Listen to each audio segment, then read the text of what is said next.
Hello, everyone. Welcome along to the VCO chat show with me, Ben Constanduros. Great to have you along this Monday evening. And as per usual, we are delving into the worlds of both the virtual and the real world of motorsport. We like to combine the two and to find out exactly what's going on. Now, you may have been following our championship, the VCO Pro Sim Series, in which I commentate. And therefore, you're probably familiar with the guest that I have this evening. To many, I've been calling him Alejandro Sanchez on the feed, which is totally wrong, obviously. His name is Alejandro Sánchez, or better known to his mates as Alex Sanchez. Alex, thank you very much for joining us this evening. Good evening. It's a pleasure. Now, from the MSI Esports team, MSI is obviously a huge name in the world of computer stuff. So is the team as representative of the brand as perhaps us as viewers would expect? No, it's completely different from the computer brand. It's more of a real world motorsport team than anything, and Okay. a center of education of some sort, and they offer some degrees in motorsport and engineering as well. Ah. Oh, cool. So it's an educational center. That's really amazing.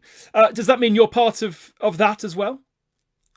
Yeah, we've been part in December, I think it was. We were driving. Well, we were part of the project that the students from the master's degree had, and basically what we did was drive a car that they sort of made the setup and developed and raced around a real racetrack and for real in a 3-hour race, and it was a really good experience because we could extrapolate our feedback from the car from the simulator and sort of get a feeling for the car as well as the students did at the same time.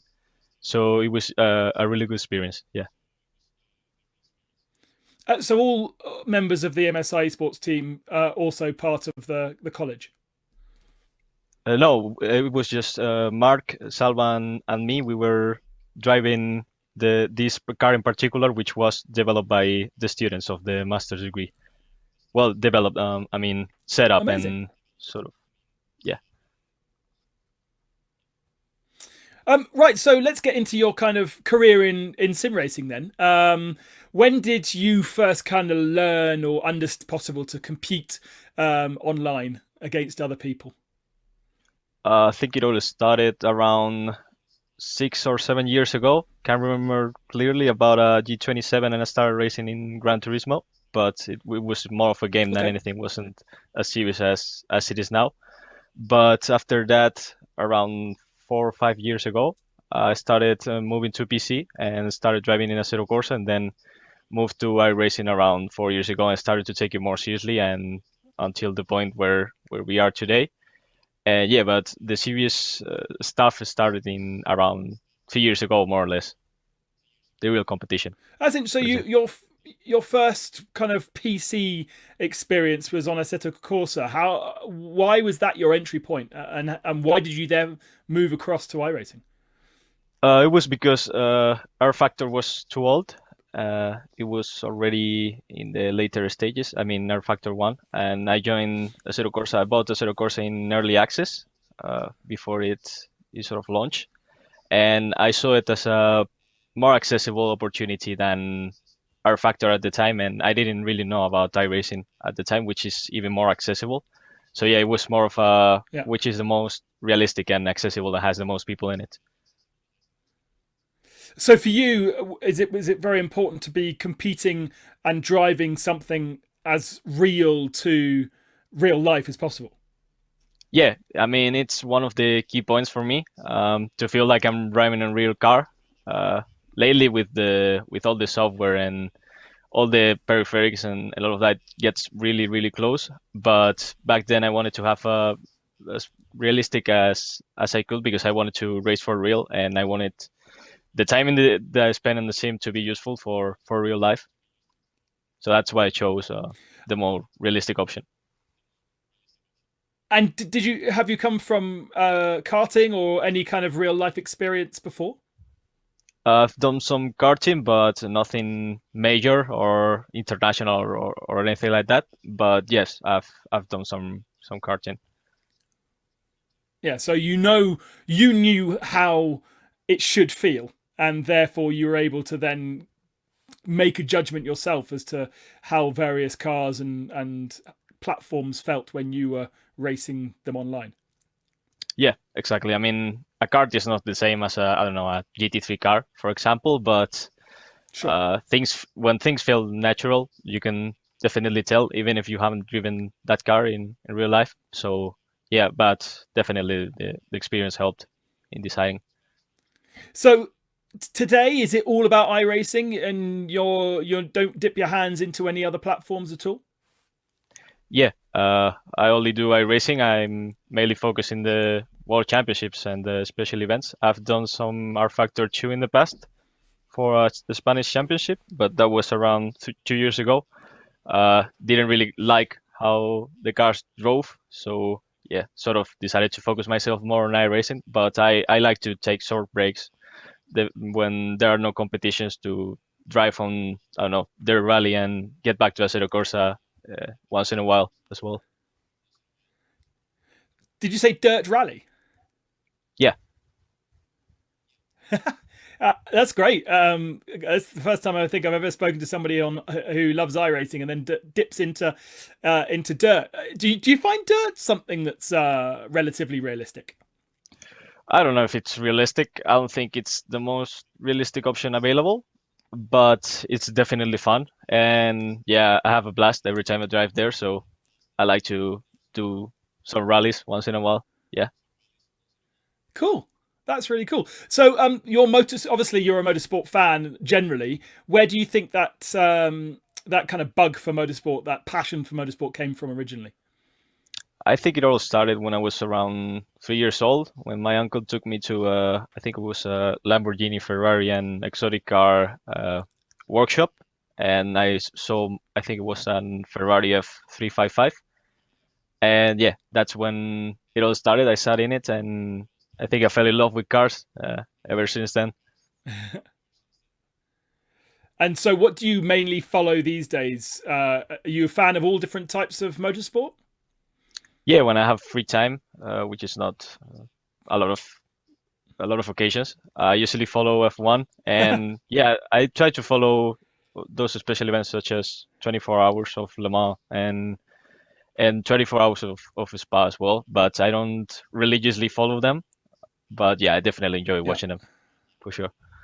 And do you find that because you're participating in the likes of the Daytona 24 Hours special events, that you are more attracted to watching the likes of Spa 24 and stuff like this?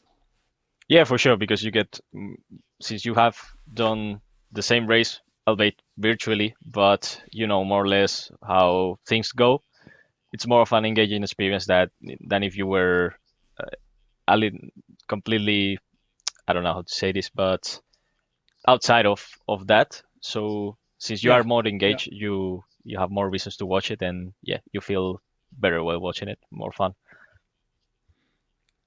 So into iRacing, then, what's your kind of go-to category? I've obviously commentated on you on the Creventic series, as well as obviously the single-seater series and the VCO Pro Sim. What do you prefer to take part in?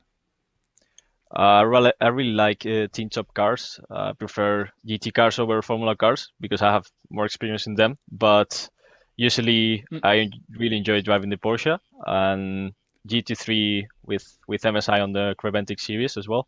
But the F3 is one of my favorite cars in iRacing, definitely, because it's a really nice experience because you can really push the car to the maximum and have a blast while doing it. So it's one of my favorite cars alongside the Porsche Cup. And how have you found the VCO Pro Sim series? I really like it. It's a really good concept of a championship. Really enjoyable, as well as having a fixed setup, so you only have to worry about your driving, and it's all revolving around reduced time for practice, since you don't know the track until very few hours in prior to the race. So it's a really good experience because the racing is also really good, even though you are not practicing like 20 hours for as you do for other championships. So I think it's a really good initiative, and hopefully we'll get another championship like that in the future. So is it something that you enjoy, the lack of practice? Yeah, with reduced time and lots of competitions, it's nice and refreshing to have a championship that only requires you to practice around 3 to 4 hours before the race. So you are more free during the week to do other stuff in real life, both and in the sim. So yeah, I really enjoy that, definitely. Is it something that not necessarily annoys you, but that commitment, that time effort you need to be so competitive in iRacing or in any sim racing platform almost frustrates you at times? It seems as though you quite enjoy not having to do that. Yeah, I mean, I don't do sim racing full time because I study engineering in real life as well, so I'm on a reduced time. So yeah, sometimes it's really frustrating. For example, when you have a race and from the same championships, and the next week you have another race, and you have to put in like 25 hours of practice minimum to get really competitive and fight at the front. It's really frustrating when you don't have really the time to do that because you have other commitments such as, I Yeah. don't know, deliveries or exams during the week. Wow. So you're in the. Did you say you're in the middle of a master's in engineering as well? No, I'm in a university degree. I'm in the third year out of four. I'm doing mechanical engineering. And do you find that that helps you in iRacing when you have the events where you do need setup and running different sort of programs and things like this?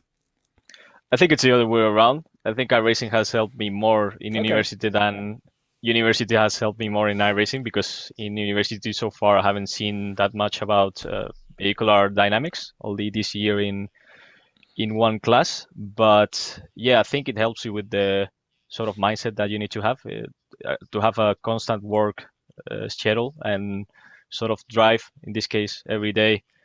And yeah, keep practicing, be constant, and make sure you put in some time in the simulator every day, even though if it's half an hour, you have to put in that time in the simulator, but you have to do it every day. So yeah, it helps with that kind of stuff, with the mindset that you need to have to be competitive, definitely. And in your team events, presumably you are very geographically close to your teammates if they're all part of the same courses. So, are you able to kind of sit down over a lunch after a lecture and be able to talk about next weekend's Creventic race and stuff like this? With the teammates, you said. Yeah, yeah, yeah. Yeah, I mean, I think there aren't many teammates in Madrid, which is where I live, but we have been, well, we have done sort of meetings in MSI, which is here in Madrid, very close to me, around a Yeah. 10 minutes drive. So we have done some of that, and yeah, it was really good. I think we have done some special events as well, but we've definitely gone in together for some championships that were disputed here. Yeah, it was a really good experience because basically we are all at home, and yeah, it's really refreshing as well to have Yeah, I something imagine for it real helps. rather than talking all the through Discord, you know. Yeah, yeah.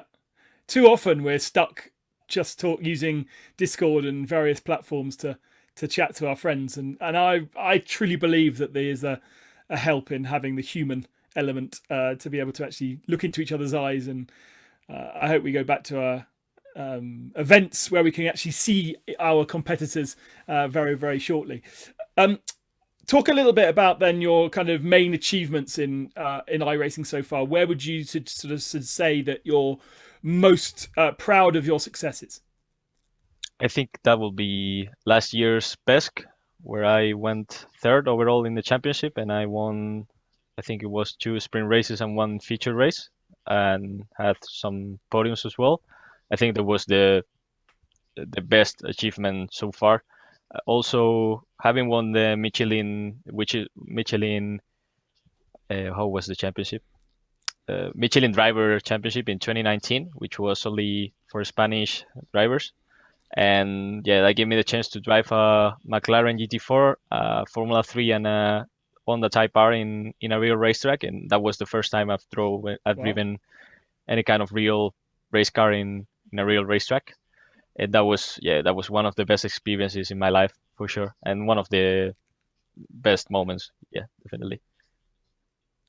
Does it still rest a dream to be able to compete and drive in real life? Yeah, I mean, I think it's more realistic to pursue a career in sim racing right now as things stand, sort of make a career and make Yeah. a living. But yeah, it's something that I definitely enjoy doing every once in a while because lately we've have the luck to participate in some test sessions with this car that I mentioned, the Ligier Ace 2R, which was set up by the MSI students. So yeah, that's something that I enjoy doing. It's a different feeling from the simulator, enjoying all the G forces and all the smells and all the feedback that you get from the car that you don't get in the simulator. It's a very exciting experience. So it's something that I definitely enjoy once in a while. But yeah, right now I'm focusing on sim racing. So yeah, it's sort of not possible to combine real life and sim racing with the while you are competing in world championships. If you want to sort of get a good result at the end of the season and get into the top five, for example. So yeah, whenever I have more free time, So do you for see? sure. I'll... Yeah, do you see that once you've finished your degree, you'll and get presumably get a job using that degree in a motorsport association, that potentially your sim racing career might have to stop because of the real world? It might, yeah. Hopefully it won't because I want to keep on doing this forever, basically. But yeah, maybe you have to reduce sort of the amount of championships that you enter because you don't have as much time during the week due to Hmm. work and all the stuff. But yeah, it's not something that I want to do, but it could happen in the future for sure. I mean, life is composed by stages, and right now I'm in the sim racing stage, and I want to remain in it. But some, for sure, in the future there will be another stage. And so you spoke a little bit about PESC, and obviously an incredibly great achievement to be third, but such a hard championship to nail a full championship campaign like you did last year. Looking at how everyone else is really kind of, I'd say, participating this year, but yeah, it's such a difficult championship to nail all of your results across all the different weekends. Yeah, it's I think it's the hardest because basically your race is determined by your qualifying. If you qualify in the top eight, then you sort of have more possibilities to get good points at the end of the weekend.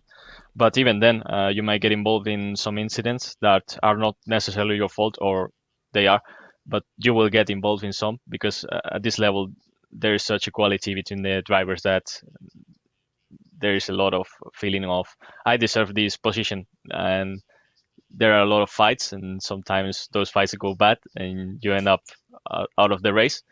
So yeah, I think it's the most rewarding. Well, rewarding when you get it absolutely right, the championship. When you don't get it absolutely 100% right, it's really frustrating. But I enjoy that. I enjoy having to fight for things and feel like I deserved what I earned for sure. That's why I like so much PESC.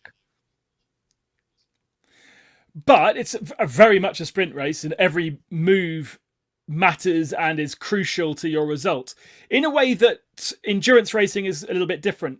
Obviously, you've competed in all the special events. Most of the special events on iRacing are endurance events, and you should be higher up in the championship of Creventic than you are. How do you compare sprint racing to endurance racing? I enjoy both, but I think in endurance racing you have to think twice about what you're doing. Sort of wait to make a move, or either that, or instead of making a move, I don't know, save fuel so you can overtake the guy in front in the stops. So it's more of a mental game than the sprint races. The sprint races are just aim and go, and sort of not think at all, or think very little because you have very limited time to perform an overtake. But endurance races is great because you need to sort of have mental resilience and make sure you are not tripping over yourself and making a move where you shouldn't, and sort of be patient, and it all comes together at the end of the race. And I imagine that as an engineer and having that mentality, the idea of strategy and setup for endurance races kind of fascinates you, right? Yeah, it's something I really enjoy doing, the setups. I enjoy playing with the setup of the car, making a stint, changing something, and seeing where it changes and where it's faster. If it's faster at the beginning of the stint, at the middle of the stint, or at the end, how it's on tires and all the fuel strategy and all that. It's something that I really enjoy doing. Sometimes I enjoy doing the setup more than I enjoy doing practice, but they sort of go hand by hand, because if you are doing a setup, you have to try everything. So you have to put those hours in, basically to make sure that what you're doing is the right thing and you are not making the car slower. So yeah, it's something I really enjoy doing from an engineering perspective, for sure. It sounds like you are very much an engineering perspective. If you enjoy the setup but not the driving to verify the setup, that's definitely an engineer's philosophy.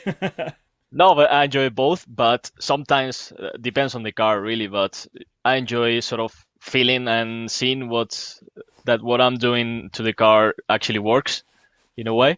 Yeah. So yeah. So obviously PESC happening and nearly over. Then there's looking to be another single-seater championship in iRacing in the second half of the year. What are your goals and what are you kind of most looking forward to in the sim racing world this year? Finishing PESC in the top five. I think I'm tied with points with P7 and P6 P7 and P6 at the moment.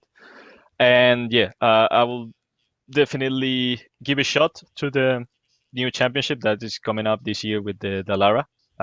We'll see how it goes, because I don't think the car is 100% there yet. I think it needs some work on the physics. I haven't tried it, but that's what I heard. But yeah, it's a different challenge. I enjoy driving single seaters as well, but basically when I started to be competitive for iRacing, that's when the World Championship changed from the McLaren F1 to the Porsche, so I didn't really have to drive that much of a open wheeler. But it's a new challenge that I'm definitely looking forward to. That and the special events and finishing the BMW 120 events on iRacing as well. I imagine that's a big goal for a lot of people to try and get that qualifying spot to be invited to Munich in December. Yeah, we came really close last weekend. We went second, but ultimately we went wrong with the setup. We had a very low downforce setup, so we struggled with tires at the end of the race. But this weekend there's another chance, so we'll try again to qualify. I think we could, looking at how these races go and how the races in last year went. So yeah, we'll give it a shot and we'll give it our best. It's one of our objectives for this season for sure. Well, Alex, thank you very much for chatting with us. Really great to learn a little bit more about you. And we look forward to speaking about you in the Creventic series coming up. I think, is that next Sunday? It might be next Sunday. And VCO final round at the end of March as well. Yes, thank you very much. Thank you for having me. It was a pleasure. And yeah, thank you again. Awesome. The VCO Esports studio every Monday evening at 8 o'clock. Who knows who the next guest will be. Make sure you catch up and keep up with everything that VCO is doing across their social media channels and website. Until next week, bye-bye.